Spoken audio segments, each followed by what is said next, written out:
누가 참 제자인가라는 제목으로 오늘 본문을 보도록 하겠습니다. 요한복음 12장의 말씀인데 우리가 잘 아는 말씀이죠. 들어가는 말을 보겠습니다. 탁월한 선수는 훈련으로 만들어지고 용감한 군인도 훈련으로 만들어집니다. 훈련 없는 선수나 군인은 없습니다. 주님께서는 우리 그리스도인들을 제자로 부르십니다. 제자는 주님께서 원하시는 성숙의 분량입니다. 그리스도인이라고 해서 모두가 제자는 아닙니다. 제자는 훈련받음으로 만들어집니다. 처음에는 단순히 교회를 다니는 교인이었다가 그 다음 단계인 그리스도인이 되어야 하고, 그리스도인에서 만족해서는 안 되고 다음 단계인 제자가 되어야 하는 것입니다. 제자란 어떤 사람입니까? 스승을 정성껏 모시고 스승의 가르침을 성실히 따라서 스승의 실력을 전수받는 사람입니다.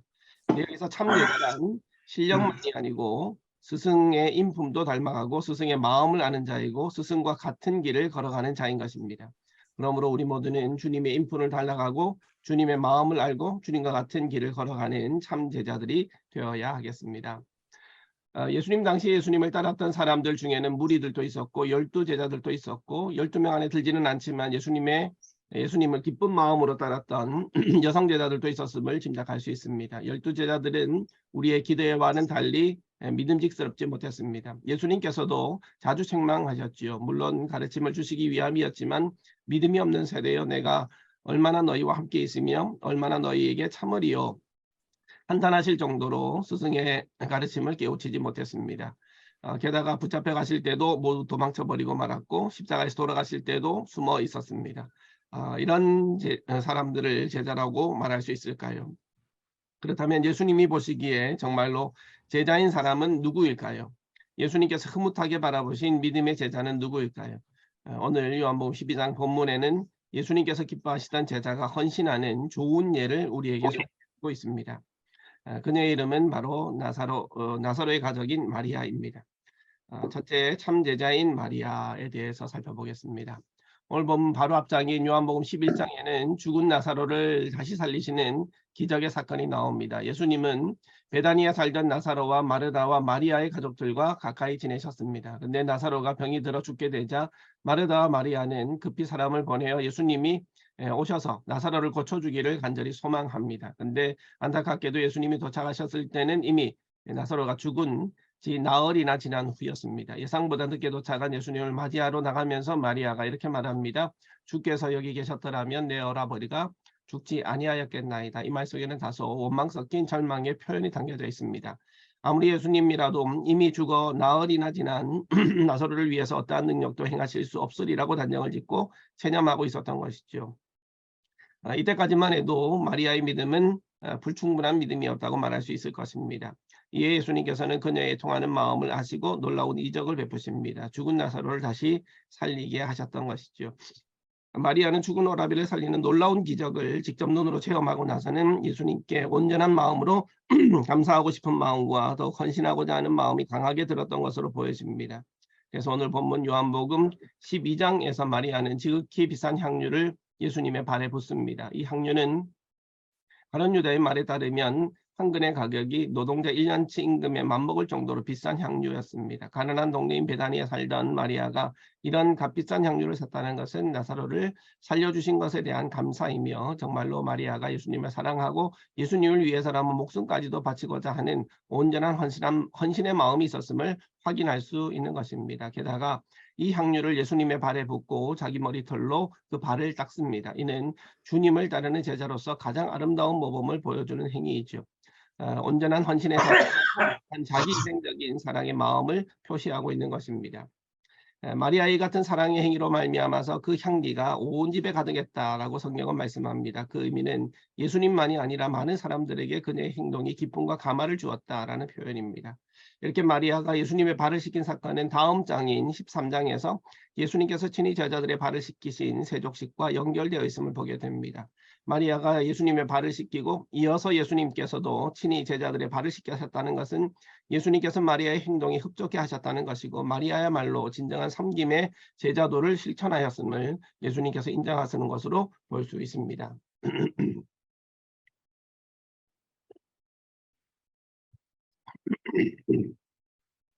두 번째로 믿음직해 보이지만 거짓 제자인 가룟 유다에 대해서 살펴보겠습니다. 본문에 보면 마리아와 아주 대조적으로 나타나는 한 인물이 나오죠. 예수님의 제자 중에 돈괴를 맡았던 가룟 유다입니다. 예나 직임이나 돈괴를 맡았다는 것은 그 공동체 안에서 가장 신뢰할 만한 사람 중에 하나라고 보는 것이 자연스럽습니다. 그만큼 가룟 유다는 예수님의 제자 중에서도 상당히 인정받고 중요한 위치에 있었음을 보여줍니다. 근데 이런 가룟 유다가 마리아의 행동에 대해서 어떻게 평가하는지를 보십시오. 그가 말합니다. 이 향유를 어찌하여 300데나리온에 팔아 가난한 자들에게 주지 아니하였느냐. 얼핏 들으면 꽤 일리 있는 말처럼 들리지만 그의 마음에는 딴 생각이 있었습니다. 저자 요한의 평가를 보면 이렇게 말하면 가난한 자들 생각함이 아니요 그는 도둑이라 돈괴를 맞고 거기 넣은 것을 훔쳐 가미러라 라고 되어 있습니다. 요한의 평가는 정확해 보입니다.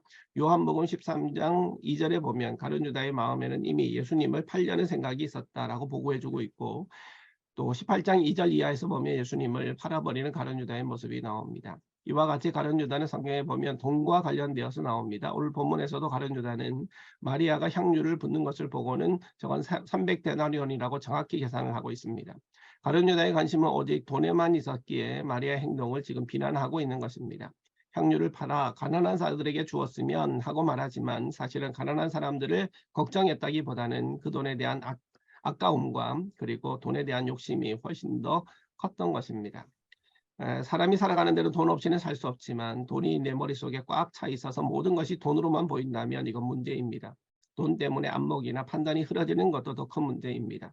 우리 주변에도 만사를 돈으로 계산하는 사람들이 있습니다. 사람을 만나도 상대방이 입은 옷이 얼마짜리인가, 들고 있는 가방이 얼마짜리인가, 집을 방문해도 이게 얼마짜리 집인가 이렇게만 생각한다면 얼마나 한심한 일입니까?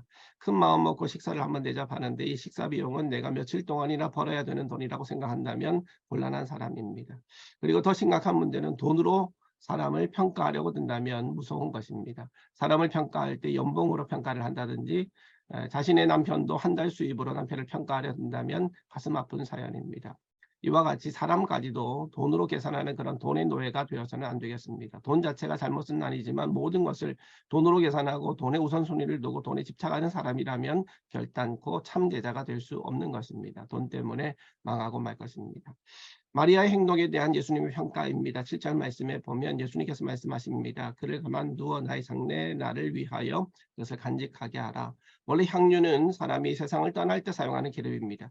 그런 의미에서 예수님은 마리아가 행한 이 일이 나의 장래를 위한 일이니 말리지 말라. 아주 비약적으로 말씀하십니다. 사실 마리아는 예수님께서 십자가에 못 박히실 것까지 생각하고 한 일은 아니었습니다. 그저 순수한 사랑의 뜻으로 감사에 대한 최고의 표현으로 향유를 부었는데 받으시는 예수님께서 그와 같은 의미로 받아들이셨던 것입니다. 여기서 보면 비록 적은 것이지만 정성을 다했을 때 생각 밖의 결과가 있음을 보여줍니다. 내가 진실한 마음으로 행하면 생각한 만큼의 열매만 있는 것이 아니라 그것보다 더 큰 열매가 기다리고 있음을 알아야 한다는 것입니다. 물론 그 당시 마리아는 예수님의 말뜻을 전혀 알아듣지 못했지만은 예수님께서 십자가에 돌아가시고 부활하신 다음에는 이 향유가 나의 장래를 준비하는 것이라고 말씀하셨던 주님의 말씀과 칭찬을 떠올리며 분명 감격했을 것입니다. 자신은 전혀 그런 뜻이 아니었지만 예수님께서 그렇게 큰 의미를 부여하여 받으시고 알아주셨다는 것에 대해서 아마도 마리아는 그 고마운 마음을 평생 잊지 못했을 것입니다. 그리고 8절 말씀에 보면 마리아의 행위를 비난하는 가룟 유다의 말을 막으시면서 예수님께서 같이 말씀하시죠. 가난한 자들은 항상 너희와 함께 있거니와 나는 항상 있지 아니하리라. 이 말씀은 종말론적으로 해석해야 제대로 잘 풀 수 있습니다. 윤리에는 평상시의 윤리가 있고 종말적인 윤리가 있는데 상황에 따라서는 윤리의 기준이 충분히 달라질 수 있다는 것입니다. 쉽게 말씀을 드리면 지금 당장 죽는다고 할 때 선이 무엇이며 하는 것과 젊은 사람들이 평소에 생각하는 선이 같은 선을 말하고 있지만 그 의미는 상당히 다르다는 것입니다. 복음서에 보면 예수님께서 종종 말세적인 윤리를 말씀하실 때가 있었습니다. 마태복음 24장, 마가복음 13장에서 이렇게 말씀하십니다.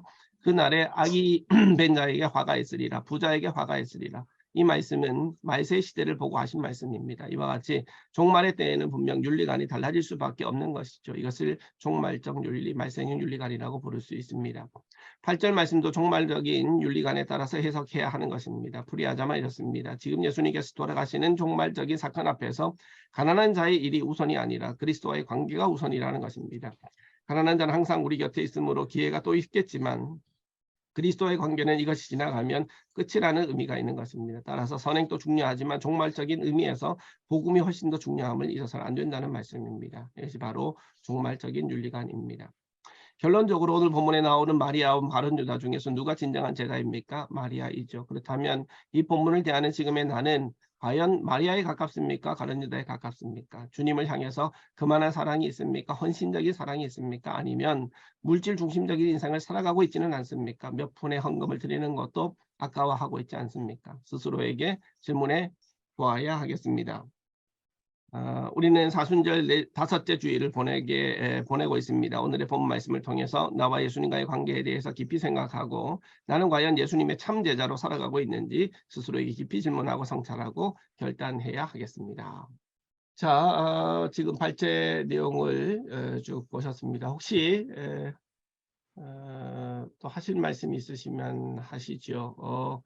제가 책을 보고 또 설교를 보고 정리를 하면서 첫째는 마리아에 대해서, 둘째는 가룟 유다에 대해서 책에선 정리해 놨는데 첫째하고 둘째만 비교하다 보면 성도들은 세 번째 내용 마리아에 대한 예수님의 평가에 대해서 궁금해 하실 것 같아 가지고 세 번째는 마리아에 대한 예수님의 평가를 어떻게 우리가 볼 것인가 하는 것들을 첨부해서 제가 세 개의 단락으로 정리를 해 보았습니다.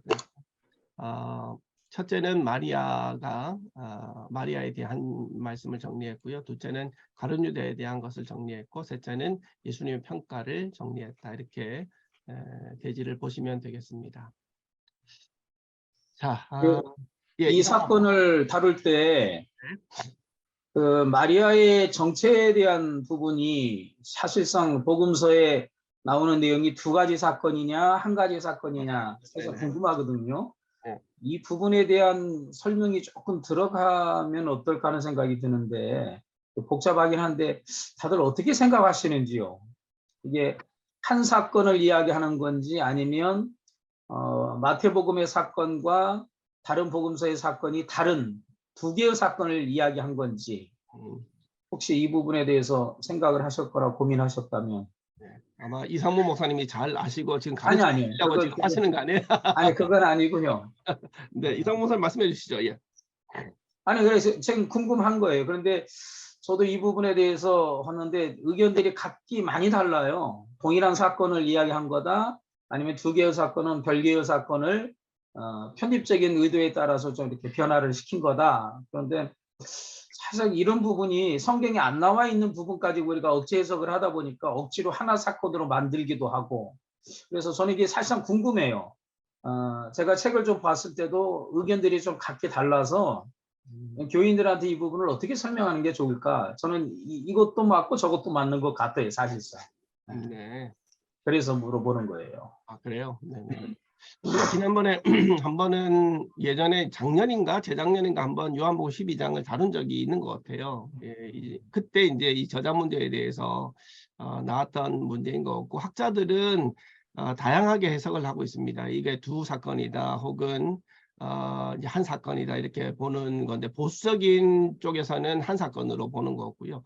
또 조금 이제 텍스트를 비교하시는 분들은 이게 같을 수가 없다 이렇게 해가지고 여러 개로 보시는 것 같아요. 근데 제가 생각할 때는 저자마다의 그 주고자 하는 메시지 때문에 이게 좀 달라진 게 아닌가라는 생각을 해요. 지금 요한복음은 특별히 이게 지금 연결돼 있잖아요. 11장의 나사로의 사건과 12장의 마리아의 세족식 사건과 그리고 예수님의 세족식 사건까지 이렇게 연결되어 있기 때문에 분명히 이 사건을 다루고 있는 저자들은 계속 의도를 가지고 이 사건을 보고 있다는 것이죠. 그렇기 때문에 충분히 자신들이 의도하는 사건이라는 게 기억이니까 또 예전에 대한 구전되어서 내려오던 내용들을 얘기하고 있는 거니까 충분히 한 사건을 자신의 저자의 의도에 따라서 각색되었지 않았을까? 그러나 그 모든 것들이 성령의 말씀 안에 있는 사건이 아닐까 이런 생각을 합니다. 이거를 두 개의 사건이라고 보기가 참 사실은 좀 힘든 게 거의 비슷한 내용인데 어떻게 이게 예수님께서 그럼 두 번이나 이렇게 장례 준비를 받았다고 하는 건데 그게 오히려 좀 억지가 아닐까? 이게 이 값비싼 거를 배단위에 있는 그 가난한 사람들이 아니면 또 시몬의 집인지 이게 시몬의 집인지 아니면은 이 마리아의 집인지 이런 것들도 어떻게 보면은 기억에 따른 내용이 아닐까 아니면 의도적인 내용이 아닐까.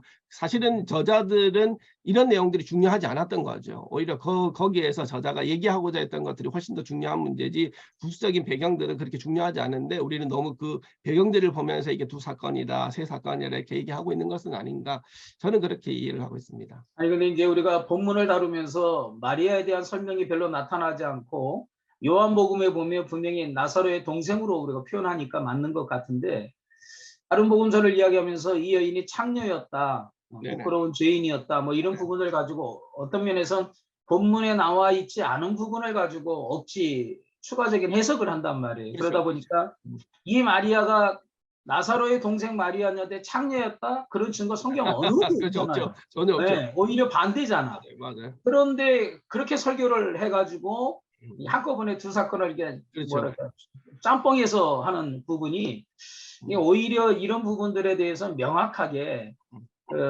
두 개의 사건이라든지 아니면 분명한 배경과 시기적인 차이가 있단 말이죠. 네네네. 그런데 억지로 이렇게 맞추는 부분을 하다 보니까 마리아는 창녀가 되어버렸고 마리아의 행동에 대해서 예수님의 칭찬으로 다 그냥 모든 걸 덮어버리는 그런 일이 있으니까 하는 얘기입니다. 맞습니다. 예, 그런 것 같아요. 네. 다른 목사님들은 어떤 생각 없으신지. 혹시나 다른 김마태 목사님 어떻게 생각하십니까? 네, 설교하실 때 어떻게 하셨는지. 저는 이제 이게 이제 뭐 2개의 사건이냐 하나의 사건이냐 뭐 많은 얘기들을 하는데 저는 원래 복음서 다룰 때마다 늘 얘기하는 얘기지만 그 썩는 그 은혜가 된다고 막 섞어요, 자기도 모르게. 섞어요? 섞으면 안 된다는 거잖아요. 섞으면 안 된다는 거죠. 네. 엘리야 엘리사 이야기도 많이 섞어서 얘기하고 비슷한 것이지만 분명히 다른데 그 본문만 가지고 충실히 다뤄도 충분한데 이제 그런 경향들이 좀 있더라고요. 어느 설교집을 봐도 그렇고. 그래서 저는 이제 가급적이면 복음서를 다루면 마태복음을 다루면 마태복음 안에 있는 사건만 가지고 얘기해도 돼요. 그거 해석한 거니까. 마태가 관점으로 해석한 거니까 그렇게만 봐야 되는데 마가도 참고하고 누가도 참고하고 이러다 보면 맛있는 짬뽕은 될지 모르지만 정말 메시지가 바로 들려질까 하는 생각은 좀 있어요. 요한복음에도 또 좀 다르죠. 다른 데에 대한 생각도 요한이 보는 그 시대가 달라졌으니까 시대가 다르고 그런 것들을 우리가 좀 또 생각해 보면 선택은 본인이 해야죠. 저는 그렇게 봅니다. 네. 자, 그러면은 또 오늘 발제 내용에 대해서 혹시나 하실 말씀이 있으시면은 발제 내용을 한번 보시고 또 말씀을 해주시죠.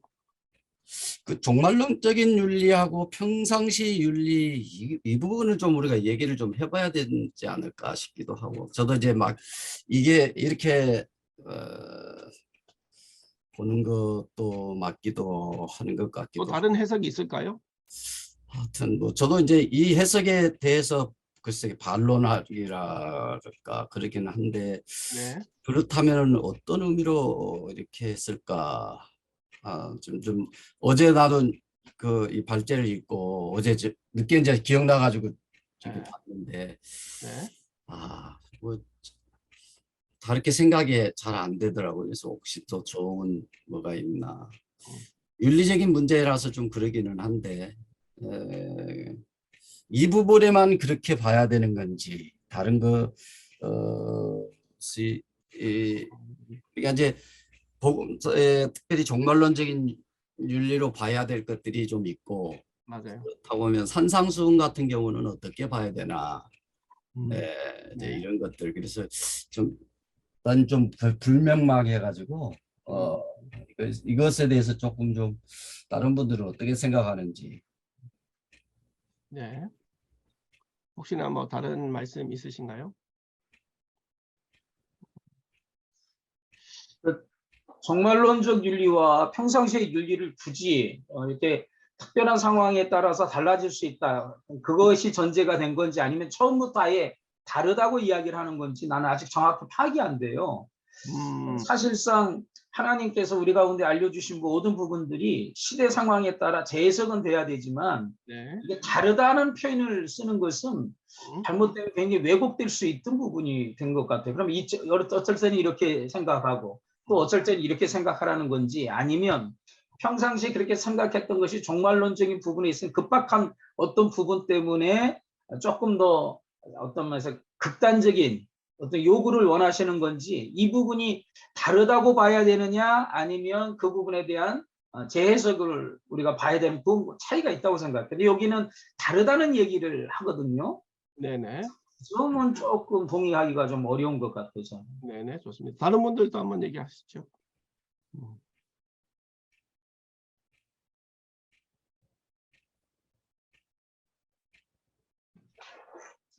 그러니까 만약에 이제 우리가 봤을 때 예수님께서 지금 죽음을 앞두고 있는 상황 속에서 지금 말씀을 가르치고 있는 거잖아요.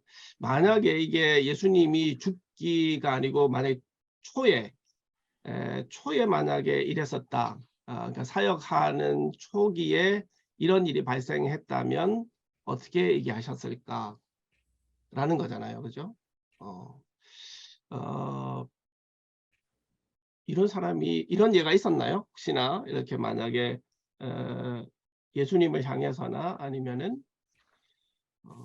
저는 제 생각에는 그 마리아가 예수를 알지 못했잖아요. 그 초기에는 예수님 성육신하는 그 대관식, 그러니까 세례식 이후에 예수를 알기 시작한 지가 얼마 안 됐는데, 그러니까 이제 종말론적으로 해석하시려고 했던 이유는 이제 장례를 앞두고 있으니까 이제 그렇게 표현을 한 것뿐이지, 사실은 예수를 아는 사람이 거기 그 요한복음에 거기 보면 3장에 보면은 예수를 아는 자가 없었어요. 아무도 없었어요. 거기서 그나마 세례 요한도 예수를 알지 못했다고 나왔거든요. 근데 내가 그를 이제 아는 거예요.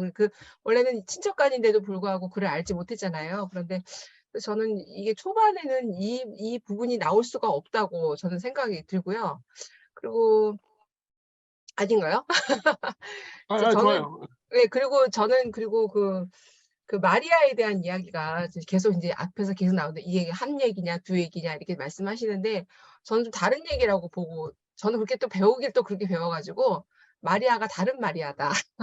저는 이렇게 그러니까 각 복음서 나타나는 마리아가 이 똑같은 마리아가 아니라는 얘기를 제가 들은 것 같아서, 특히나 이제 이 누가복음이라든가 이런 특히나 이 마가복음이나 이런 게 연구하신 분들의 이야기를 들어보면 같은 사람이 아니다라는 얘기를 제가 아주 못에 박히도록 들어가지고 저도 그렇게 이해를 했어요. 네. 알겠습니다.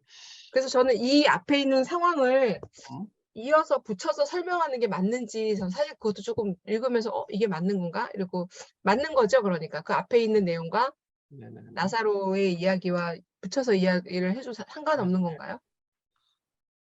그게 당연히 연결되어서 같은 해야죠. 내용이에요? 요한복음 11장, 12장, 13장까지 이제 연결되어 있으니까요.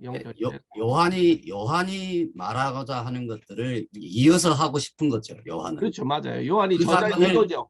요한의 보는 의도가 거기에 있으니까 음. 그렇게 읽어야 되는 거죠. 그렇게 해서 저는 마태나 뭐 누가나 이런 데 것들을 읽고 해야 돼요. 진짜 요한복음을 볼 때, 특별히 이제 요한복음 볼 때는 그런 사건들이 꽤 있어요. 시대가 완전히 달라졌기 때문에 그것들을 우리가 배제하면 이제 그런 오류들이 조금 있는 것 같아요. 네. 그래서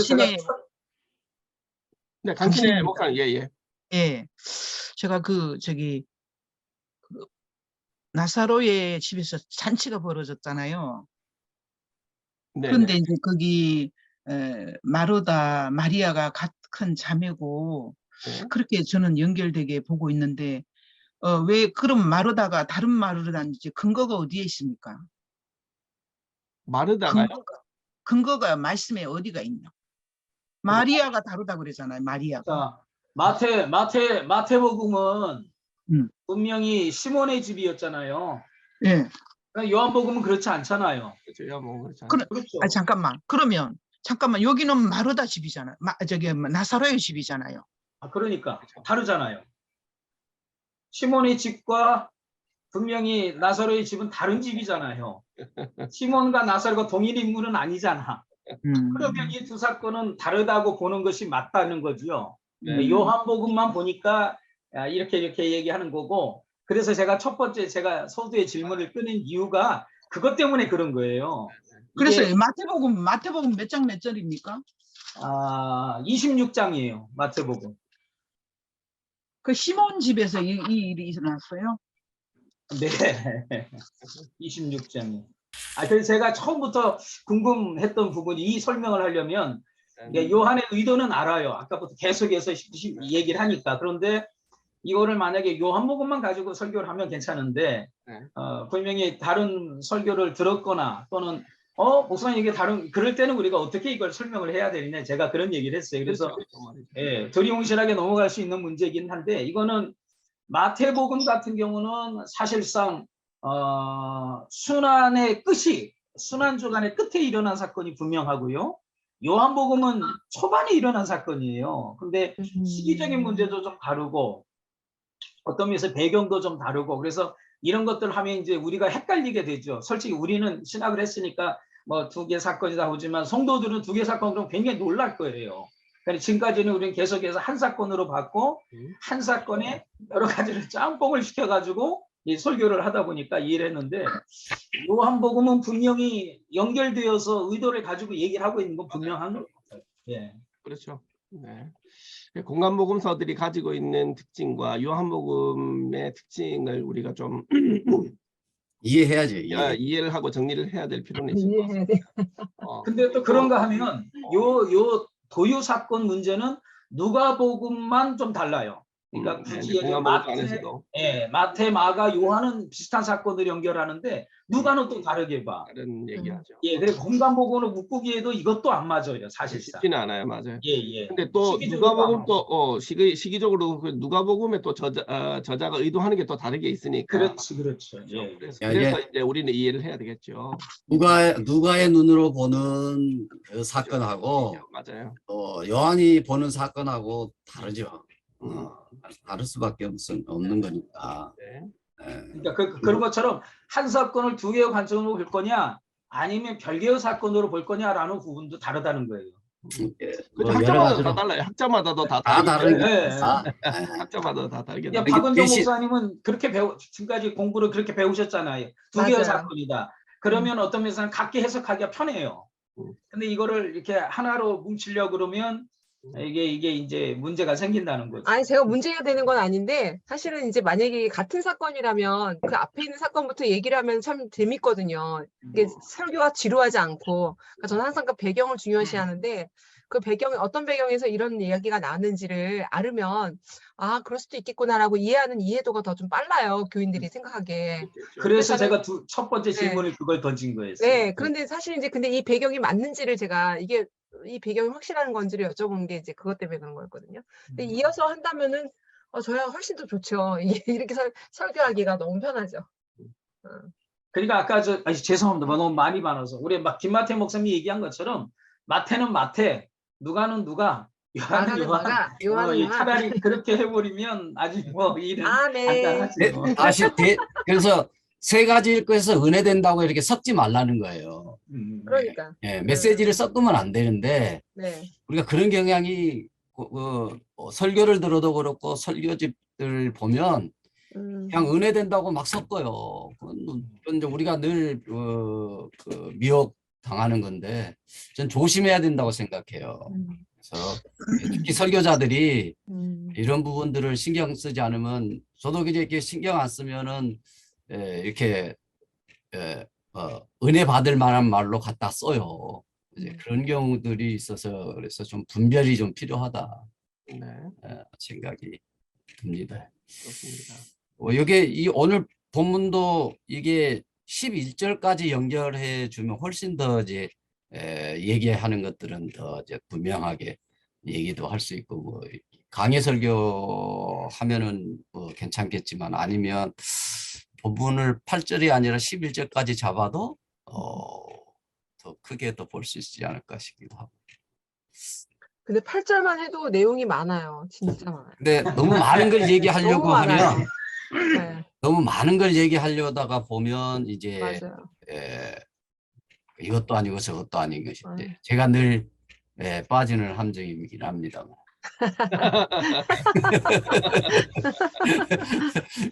그래서 요즘은 한 가지만 얘기하고 아주 단순하게 배경 얘기도 좀 안 하고 왜냐하면 그 배경 얘기를 해야 오해하지 않는데 열매만 먹고 싶어 하는 그런 경향이 있어가지고 지금은 그냥 그들의 요구에 맞게 열매만 던져주고 있습니다. 왜냐하면 배경이 없는 상황에서 열매만 주면 이제 오해해요. 이단에 빠질 수가 있죠. 네, 아까 중에 이제 그 종말적인 윤리관을 이제 또 얘기하다가 또 다시 이제 저자에 대한 얘기로 나갔는데요. 만약에 지금 현재로는 이제 예수님이 자신의 죽음을 앞두고 한 말이기 때문에 가난한 자들은 너희와 함께 있지만 나는 너희와 항상 있지 않을 거다. 그러니까 그거는 이제 가난한 자들에 대해서는 이제 좀 미루고 내가 더 사실은 내 종말과 죽음에 대해서 이제 장례를 준비하는 것이 훨씬 더 중요하다 이렇게 얘기를 하시는 건데 그러니까 예수님께서 그렇게 얘기하실 때 말세적으로 봤을 때는 이 말이 맞는데 만약에 예수님 초기 사역 때는 어떻게 얘기했을까? 나보다도 어떻게 보면 가난한 사람들에게 베푸는 것이 더 중요하지 않을까? 이런 얘기를 하지 않았을까? 거기에 부합되는 그 가룟 유다의 말이었기 때문에 이게 어느 정도 일리가 있는 게 아닌가 이런 생각을 한다는 거죠. 그러니까 이게 분명히 그 일반적일 때의 그 윤리와 그리고 죽음 앞에서의 윤리는 다르지 않나 이런 생각을 저는 한다는 거죠. 그래서 그런 쪽에서 저는 얘기를 하고 있어요. 예수님이 실제로 이렇게 얘기하면 가난한 자들보다 내가 지금 내 죽음이 우선이다 라고 얘기를 하는 것은 지금의 죽음을 앞둔 상황에서 이런 얘기를 하는 거지 만약에 그 사역 초기에서는 가난한 자들에게 베푸는 것을 더 우선시하지 않았을까 자신의 죽음보다도 이런 면에서는 다르지 않았을까 저는 그런 생각을 했던 거죠. 네네. 그것도 해볼 수 있는 주제인 것 같아요. 네네. 얘기해 볼 수 있는 주제. 예. 구약 성경을 이렇게 쭉 보면 가난한 자들의 눈으로 성경을 많이 보게 되잖아요. 그래서 저는 죽음을 앞둔 종말의 논적으로도 그 부분을 해석을 할 수는 이 부분에서는 이렇게 할 수 있지만 일반적으로 이제 그 가난한 자에 대한 것들은 늘 한결같은 모습이셨다 그렇게 봐야 되는데 잘못하면 이게 또 오해할 수 있는 부분이 좀 크기 때문에 이 용어를 어떻게 좀 바꿀 수 없을까? 네네. 그러니까 뭐 용어는 바꾸면 되는데 제 의도 제가 생각할 때는 예수님께서는 항상 가난한 사람들 하나님 나라 자체가 이제 가난한 사람들이 얘기니까 도움을 주는 거잖아요. 가난한 사람들을 도와주고 베풀어 주는 거고 나누어 주는 건데 가난한 사람들 중심으로 사역도 펼치셨는데 그러니까 우리가 뒷얘기는 모르고 가룟 유다가 그런 말을 했을 때 예수님의 정신은 가난한 사람들에게 300데나리온을 팔아가지고 나눠주는 게 더 옳다고 하지 않았을까?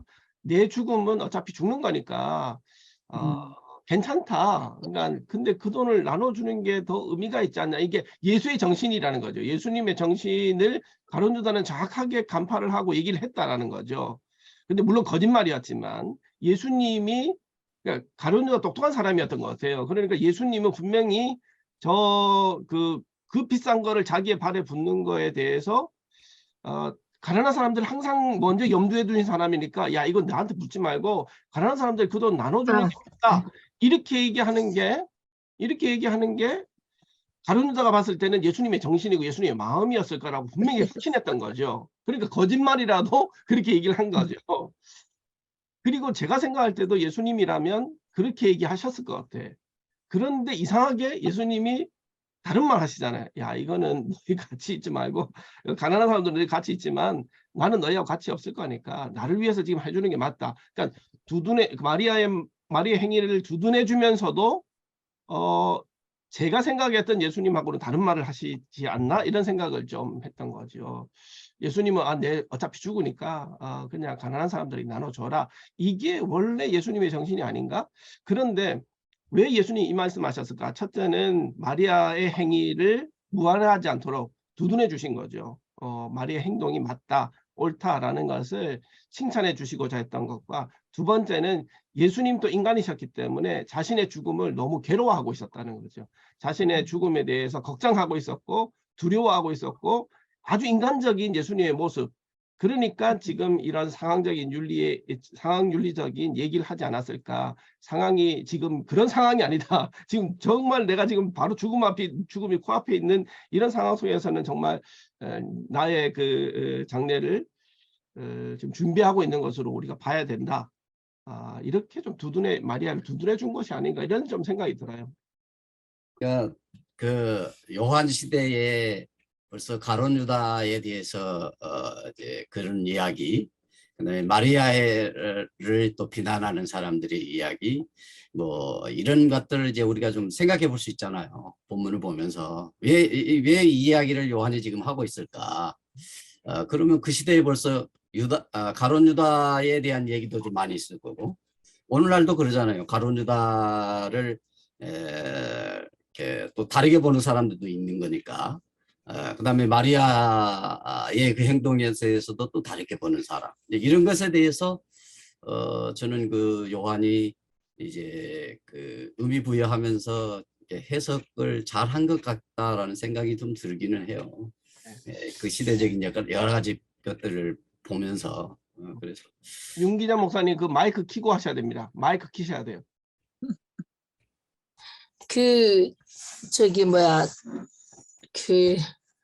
저는 이제 오늘 본문을 보면서 저도 이제 뭐 무슨 일 때문에 그 밤을 꼬박꼬박 새가지고 사실은 지금 뭐 정신이 좀 없는 상황이긴 한데 그랬는데 저는 그 본문을 보면서 이제 목사님들이 이렇게 논의하시는 걸 보면서 지금 현실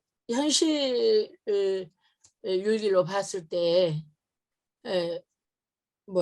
성도가 유다 같은 사람이 있고 마리아 같은 사람이 있다고 했을 때에 교회가 헌신하는 사람이 있는가 하면 그걸 못마땅히 여기는 사람이 있고, 교회를 향해서 이렇게 착복을 하려고만 한다고 보는 사람들이 지금도 엄연히 지금도 존재하고 있는데, 우리가 이 상황 윤리로 봤을 때 지금 그러면 주님의 그 마음 상황이 무엇이었을까? 여러 가지 이제 종말론적인 그러한 그 당신의 장례를 앞두고 말씀하신 것도 우리가 이제 충분하지만 그러면 이분이 그 공생의 초기 때도 이런 일이 있었으면 이걸 어떻게 대처하셨겠느냐? 예. 근데 이제 표현만 달랐을 뿐이지 대하시는 것은 같았을 것이라고 생각이 드는 게, 저는 좀 남다르게 보는 게 뭐냐면은 그 오병이어 사건에서도 어린애가 먹을 것이 없어서 다 사람들이 지금 많은 사람들이 굶주리는데 오병이어를 주님께 가져왔잖아요. 그러면은 그리고 그 과부의 두렙돈을 주님은 기념하라고 또 하셨잖아요. 그러니까 그 물질의 어떤 물질이 크냐 적냐를 보시는 게 아닌 것 같아요. 그 사람의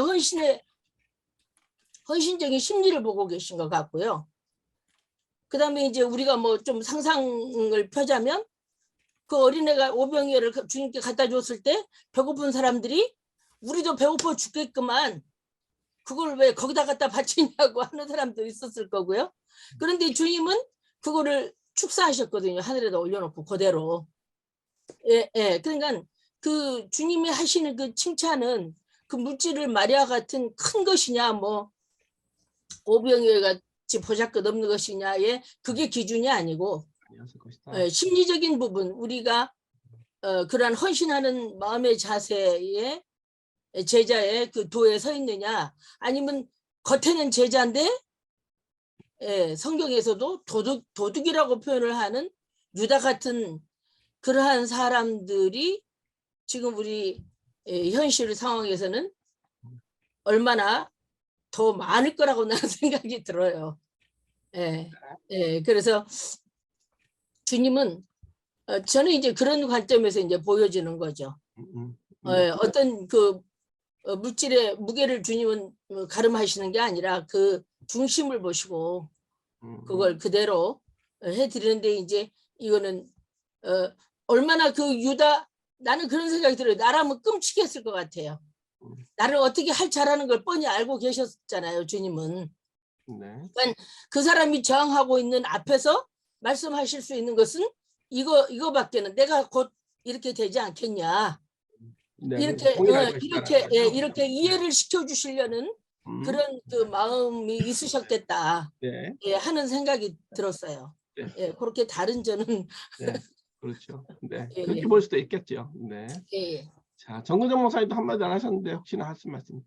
네, 저는 이제 말씀 준비하면 이제 찬송가도 준비를 하잖아요. 그래서 이제 찬송가 211장을 부르려고 했는데 가사가 값비싼 향료를 드린 막달라 마리아. 그래서 우리가 말씀하신 대로 마리아, 막달라 마리아가 좀 다른 사람이잖아요. 막달라인.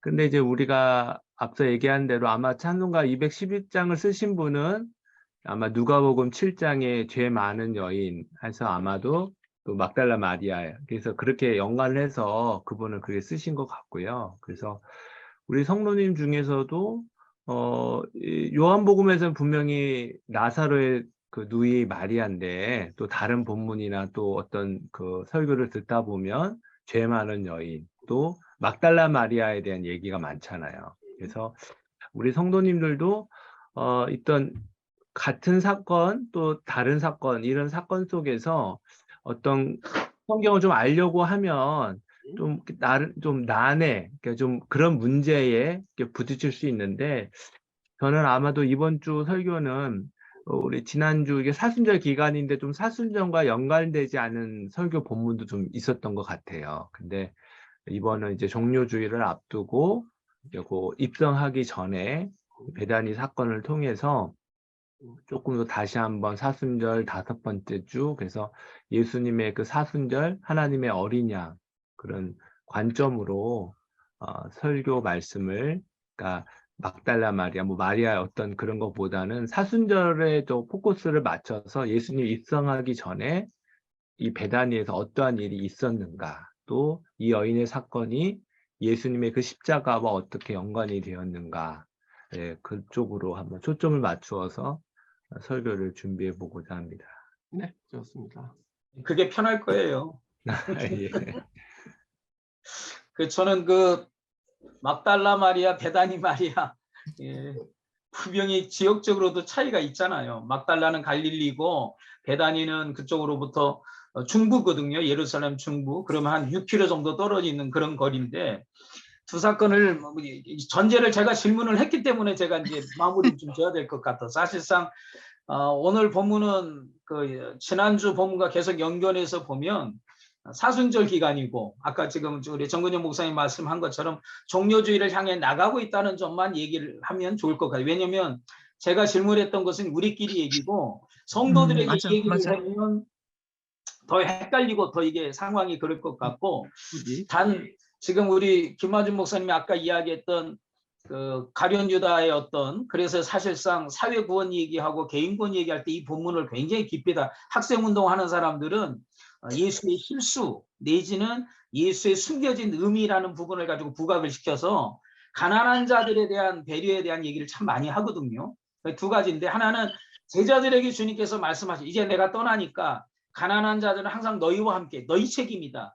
너희가 어떤 사역을 해야 될 것인가에 대한 주님의 굉장히 중요한 교훈이기도 하고, 또 한 가지는 분명히 이 여인의 행한 행위를 주님은 자신의 장래로 인정을 하신 것은 성경 본문 가운데 분명한 것 같아요. 이제 그것이 아까 김만준 목사님 얘기처럼 종말론적 윤리냐 일반적인 윤리냐라는 그런 어떤 구분을 이야기한다면 저도 그 점에 대해서는 동의를 하고 싶어요. 그러나 예수님께서 장래에 대한 부분을 이렇게까지 크게 이 여인을 부각시킨 이유가 저는 예수님의 의도성이라고 생각해요. 아무도 예수님이 이 땅에 오셔서 죽음에 대한 얘기를 그렇게 하셨지만 이해를 못했잖아요. 그런데 이 여인은 이 부분을 어떤 면에서는 이 여인이 알았는지 몰랐는지는 잘 모르지만 하여튼 크게 부각을 시킨 것은 주님의 죽으심에 대한 의미를 더 깊이 가르치고 있다는 점에 우리가 초점을 좀 맞춰야지 이 부분을 만약에 네. 가룟 유다의 어떤 그 예수님의 초기 행위로 봤을 땐 이해가 된다. 만약에 이해는 해요, 우리는. 그런데 설교를 그렇게 했다 하면 조금 혼돈이 되지 않을까. 그런 생각은 듭니다. 저는 김만준 목사님 종말론적인 표현이 책에 있는 거예요? 아니면 목사님 표현이? 없습니다. 예. 그죠? 목사님 예, 예. 표현이시죠? 네네네. 그런 그, 부분이라면 네네. 이해가. 예. 책에는 없습니다. 책에는 그 대용 뒤에 세 번째 단락은 없고요. 일단은 그 여인은 제가 생각할 때는 분명히 예수님의 죽음을 이해하지 못했을 거라고 생각을 하고, 예수님께서는 거기 의미부여를 하셨는데, 예수님께서 이제 의미부여를 하실 때 저는 가룟 유다의 그 제자들 가운데나 아니면 몇몇 소수의 사람들 가운데는 그걸 되게 아까워하는 사람들이 분명히 있지 않았을까 하는 생각이 들어요. 예수님께서도 그게 신경이 쓰였을 거라는 생각이 들어요. 그러니까 마리아는 정말 순수한 마음으로 오라비를 살린 것에 대한 감사의 마음이나 헌신적인 그 사랑의 마음으로 진짜 존경의 표현으로 예수님한테 그 값비싼 향유를 붓는데, 이거에 대해서 오해하고 있는 사람들은 분명히 속으로라도 가룟 유다는 내뱉었지만 분명히 대부분의 그 제자들이나 예수님을 잘 아는 사람들은 비난을 했을 수도 있죠. 저 아까운 거를 가난한 사람들이 나눠주지. 예수님의 정신은 그거 아닌데 예수님이 저걸 기뻐하지 않으실 것 같은데, 그런 생각도 하실 것 같아요. 근데 만약에 그렇게 예수님마저도 그렇게 이건 내 뜻 아니다. 마리아 너가 잘못했다. 이렇게 만약에 예수님마저도 그렇게 얘기한다면 되게 무한하지 않았을까. 그때 분위기는 잔치 분위기인데 모든 사람들 얼지 않았을까. 그런데 예수님께서는 이 마리아의 어떤 순수한 마음을 너무 잘 아셨기 때문에 두둔해주고 칭찬해주고, 그래서 어떻게 얘기하냐면 뭐 다른 복음서에서 그렇지만 이 사람의 이 기록을 남겨놔야 된다라고까지 얘기를 하잖아요.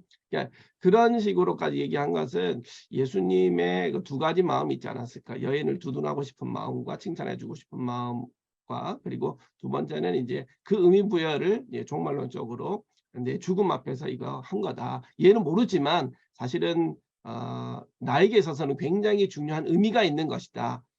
이렇게 그 얘기한 것이 아닌가, 저의 생각입니다. 그러니까 설교자의 해석이죠. 저는 그런 생각으로 이 얘기를 한 것 같아요. 예, 여러 가지로 이제 해석이 가능하죠. 예, 그렇죠.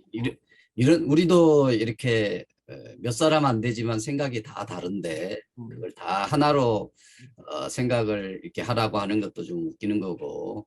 그래서 요한이 그 시대의 그 사람들, 저는 이제 아까도 계속 그랬지만 그 시대에 벌써 가룟 유다를 말을 좋아하는 사람들 뭐 이렇게 쭉 뭐 의견들이 나눠졌을 거라고 봐요. 그럴 때 이제 요한이 이제 이렇게 이런 의미로 이제 해석을 그 시대에 이게 맞게 해주는 거고, 또 마태 시대에는 또 그 시대에, 또 마가복음에도 또 그 시대, 시대가 조금씩 다르는 거니까 사람들도 다르고, 그래서 뭐 그렇게 큰 무리가 없다고 의미 부여해 주는 일이 우리의 일이잖아요, 그렇죠? 마리아가 한 일을 무한하다고 그럴 수도 없고, 그렇죠? 잘한 일인 것 같기도 한데 또 너무 과했다 그러면 우리가 그 앞에서 많은 사람들 앞에서 그 책망하는 것도 좀 그러니까 칭찬도 하면서 또 그 의미를 뒤에 이게 보면은 또 책망도 되고 여러 가지로 좀 뭐 그렇게 보면 무리는 없을 것 같다는 생각이 듭니다. 지금 잠깐 생각이 났는데, 이제 이 세 번째 단락 중에서 제가 이제 저는 항상 그 설교하기 전에 물론 서기도 하지만 다른 사람들은 어떻게 이 본문을 가지고 설교했는지를 쭉 보거든요. 그 중에서 지금 이 그 종말적인 윤리로 해석을 한 사람은 제가 지금 기억하기로는 곽선희 목사님이었던 것 같아요. 곽선희 목사님의 요한복음 강해의 내용이 이 내용이 나왔던 것 같아요. 저도 그런 것 같아요. 네네네, 그렇게 나왔던 것 같아요. 네, 곽선희 목사님의 내용이었고, 이동원 목사님 것도 있고, 뭐 몇 가지 읽었는데 그 중에서 이게 그래도 제일 괜찮은 것 같아서, 네. 네. 참 이게 어려운 문제인데 우리가 성경을 재해석 얘기를 하지만 시대적인 상황에 따라 말씀이 달라질 수 있다는 얘기는 잘못 오해되어지면 진리에 대한 부당성도 얘기가 될 수 있어요. 그러니까 우리가 그 부분을 자꾸만 어떤 시대적인 재해석에 대한 부분들을 강요가 되어지면 진짜 텍스트가 이야기하고 있는 부분은 언제든지 달라질 수 있다. 그러면 절대적인 진리라든지 주님의 가르침에 대해서 사실상 어떤 면에 있어서는 굉장한 해단성을 가질 수 있다고 생각해요. 그러니까 이 점은 그래서 우리가 신학을 연구하는 이유는 마태가 다르고 누가가 다르다 그런 식으로 그냥 편하게 해버리면 쉬울는지는 모르지만 잘못되어지면 성경이 각기 이해되는 꼴로 되어질 수 있다는 거죠. 그런 점에서 우리가 공이점을 찾고 신학의 어떤 중심을 찾는 그 부분이 우리 가운데 꼭 좀 하나의 전제가 되어야 돼요.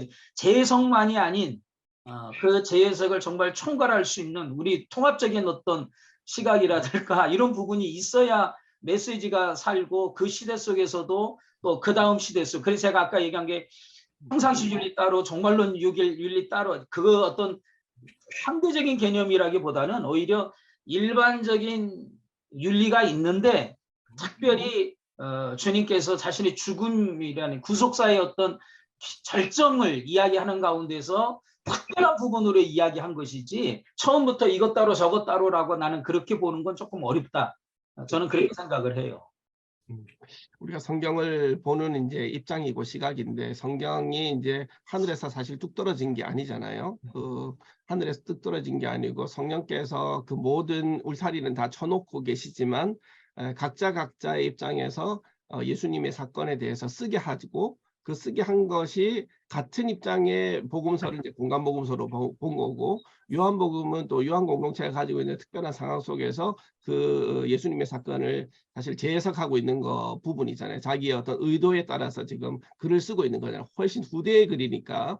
이제 그런 입장에서 봤을 때는 우리 성도들이 이해했을 때 무조건 성도들은 어떻게 또 홀리하게 하늘에서 뚝 떨어진 것에 가깝게 보려고 하는 거죠. 성도들은 다 주님의 말씀이고 예수님의 가르침이 다 옳고 모든 사건이 다 이제 종합적으로 하나의 어떤 사건이 되어야 되는데 이게 각 그 파트마다 다 다르고 각 저자마다 또 다른 의도면 이게 그러면은 인간이 성령의 어떤 그 성령의 영감으로 쓰여 있는 이 성경에 대해서 훼손하고 있는 부분이 아닌가라고 오해를 할 수 있는 부분이 있기 때문에 제가 생각할 때는 목회자들이 신학을 공부하는 이유는 그 성경 안에 있는 많은 각 파트의 어떤 그 배경들이라든지 아니면 저자가 가지고 있는 상황들이라든지 이런 것까지 다 감안해서 말씀을 잘 전달해 주는 게 우리가 신학을 해야 되는 공부해야 되는 이유인 것이고 성도들의 것을 바르게 잘 설명을 해주는 게 우리가 또 주어진 사명이 아닌가 이런 생각을 할 때는 우리가 연구를 게을리하면 안 되겠다라는 생각을 합니다. 우리는 더 철저하게 신학적으로 파악을 하고 정말 그 가운데서도 어떻게 하면 이게 종합적으로 하나님께서 원하시는 메시지를 전달할 수 있을까 이게 우리의 계속되는 숙제가 아닌가. 그걸 위해서 지금 우리가 프로페서를 하고 연구를 하는 거겠죠. 그것 때문에 우리가 여기 모여서 그렇죠. 지금 얘기하는 거잖아요. 맞아요. 예, 우리가 그런 회의가 없이 맞아요. 그냥 막 하면 예, 성령의 역사가 있을까? 그렇죠. 위험한 거죠 어떻게 보면. 왜냐하면 우리가 이런 것들을 다 염두에 두고 어떤 말을 해야 되지 그냥 그거 없이 그냥 문자 그대로만 봐서는 신학할 필요가 없잖아요, 그렇죠? 맞아요. 문자대로만 본다면 이면적인 것이 또 뭔가를 늘 또 생각해 봐야 되는 거니까. 좋습니다. 혹시나 또 이제 시간은 거의 다 돼가는데 혹시나 하실 오늘 텍스트에 대해서나 아니면 발전물에 대해서 하실 얘기 있으면 하시죠. 네. 제가 말이 많아서 참 고민입니다. 그 초반에 그 목사님 보니까 교인, 그리스도인, 제자 이제 이렇게 단계적인 구분 우리가 쉽게 이해하면 그냥 다 그런데 저는 요즘 생각이 많이 달라졌어요. 아, 그래요? 제가 요새 이 책인데 팬인가 제자인가라고 아주 오래된 책이에요. 카일 아이들만의 책인데 주님은 우리를 교인으로 부르시지 않았고 전 죄송한 표현이 그리스도인으로 부르지도 않았어요. 주님은 우리를 제자로 부르신 거야. 근데 제자로서 삶을 살지 못하고 있는 우리 삶의 갈등에 대한 문제이지 이거를 우리 단계적인 부분으로 이렇게 자꾸만 보다 보면 우리 구원의 단계도 뭐 칭의, 성화, 영화 자꾸만 이런 어떤 단계로 보다 보면 카테고리 안에 갇히는 경우들이 참 많은 것 같아요. 그래서 저는 이 전제는 어떤 얘기인지는 이해가 돼요. 쉽게 교인, 그리스도인, 제자. 그러나 궁극적인 목적은 결국 제자로 부르신 부분을 조금 더 강조해야 되지 않을까. 저는 좀 달라요, 생각이. 네. 예. 예수님이 모두를 다 제자화한 건 아니거든. 예. 무리가 훨씬 더 많거든요. 그 제자로 사는 사람하고 무리로 사는 사람하고 이제 이게 성경을 보면 제자는 이제 가르치는 지도자의 입장에서 그렇게 했지 대부분의 그리스도인들은 무리들이었다고요. 그러니까 무리들 입장에서 봐야 되는데 우리는 이제 그래서 저도 이제 목회자니까 저도 처음에는 제자에 대해서 이제 그렇게 생각을 했었는데 저는 지금 와서 좀 생각이 좀 바뀌어졌어요. 그래서 그러면 그 무리도 그리스도인으로 본다는 건가요? 그렇죠. 그 대다수의 무리 떠나간 무리가 있지만 그 나머지의 무리들을 다 제자화 시킨 건 아니라고 봐요. 저는 이제 하여튼 저는 좀 생각이 좀 그래요. 이런 건 이제 대면으로 얘기를 해야 돼. 아니, 저는 목회자로서 이제 우리 교인들을 가르치잖아요. 교인들을 가르치면서 저는 이 생각하거든요. 이 지금 만약에 예를 들어 1000명이다. 1000명의 사람 중에서 과연 몇 명이 천국에 들어갈까? 우리는 지금 천국에 들어가도록 이 사람들을 등 떠밀린 거잖아요. 천국에 제발 좀 들어가고 이 땅을 하나님 나라 만들고 예수님 말씀대로 좀 살아가는 어떻게 보면은 수준을 얘기한다면 제자로서의 삶을 좀 살아라.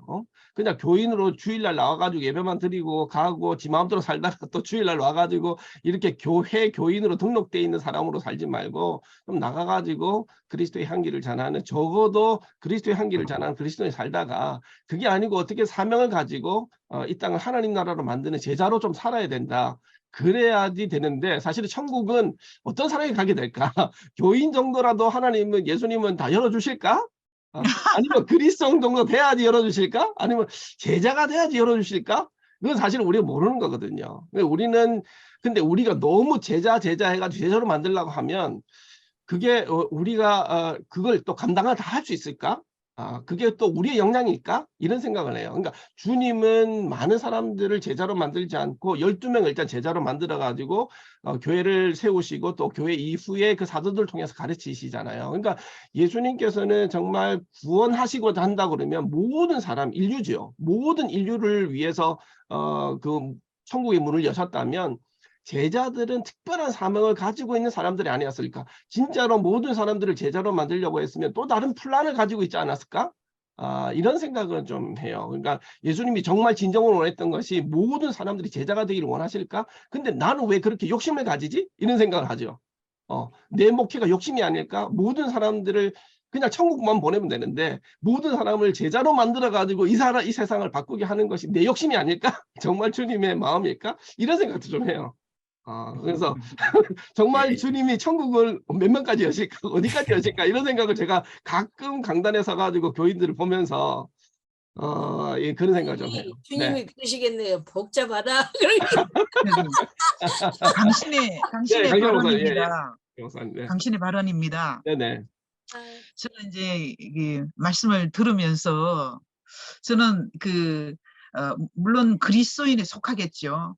근데 저는 예수 그리스도의 신부로서의 내가 얼마나 단장이 됐고 예수님의 신실한 신부일까, 이게 거기서 계속 내 점검이 들어가면서 많은 사람 구원하고 내가 지옥에 떨어지면 다 소용이 없잖아요. 많은 사람 제자 만들고 교인 부흥시키고 그런다고 한들 뭐 내가 그리스도의 신부가 아니면은 뭐 말짱 그 정말 헛것이 아닐까.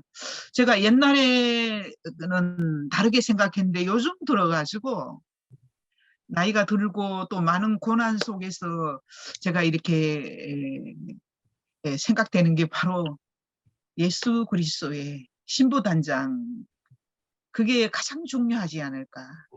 물론 뭐 하나님의 자녀는 당연한 거고, 그리고 예수님이 이 땅에 오신 목적도 그것이 아닐까. 네. 우리는 뭐 어느 곳이다, 배경이다, 뭐 신학적인 저는 그런 뭐 학자의 해는 없지만, 이제 거기 이 성경이 말하고자 하는 그런 그 의미, 뭐 항유 사건, 그리고 뭐 유다, 또 그리고 마르다, 뭐 마리아, 그리고 예수님이 또 하신 말씀이 있잖아요. 근데 거기서 제가 이렇게 딱 하는 게 뭐냐면은 그 유다가 도둑인지 알았잖아요. 그런데 예수님이 얼마나 그 자상한 모습이 마음에 내 신랑 되신 예수님이 이렇게 말씀하셨구나. 나는 이렇게 말을 뭐 할 텐데, 만약에 도둑이신지 뭐 무시하거나 말을 안 하거나 대꾸를 안 하거나 했을 때 예수님은 가만두어라. 내 장사를 위한 것들이 거라. 그렇게 이렇게 그 예수님의 그 자상한 모습을 나는 이렇게 마음에 다 와닿고, 그리고 이제 뭐 그 가난한 사람들은 너희들 항상 있다. 앞으로 얼마든지 뭐 도울 수 있지만 나는 이제 내 사명을 위해서 이제 간다. 이게 성령을 보내주겠다 그랬잖아요. 그런데 이게 그 그것도 제자 삼는 것도 굉장히 중요하다고 생각을 해요. 그런데 이제 그 각자의 이제 그게 오는 메시지가 다 다르겠죠. 근데 이제 성령 받기 전에 제자를 세우셨잖아요. 그런데 우리가 이게 하나님이 성령을 보내주시고 나서는 그 우리는 각자의 그 한 몸이 되어버렸잖아. 하나가 되어버렸잖아요. 그죠? 이게 염소와 양을 나누듯이 늘 내 점검이 필요하고, 내가 과연 그 하나님 앞에 신실한 그리스도의 신분가, 이렇게 저는 거기에서 그 많은 초점을 가지고 제가 늘 이렇게 생활하고 있습니다. 네, 좋습니다. 감사합니다. 자, 오늘 뭐 이 정도까지 하죠. 뭐 여러 가지 얘기들이 나왔고 중요한 얘기들이 많이 나온 것 같습니다. 자, 안녕하십시오. 네, 네, 안녕하세요. 네, 네.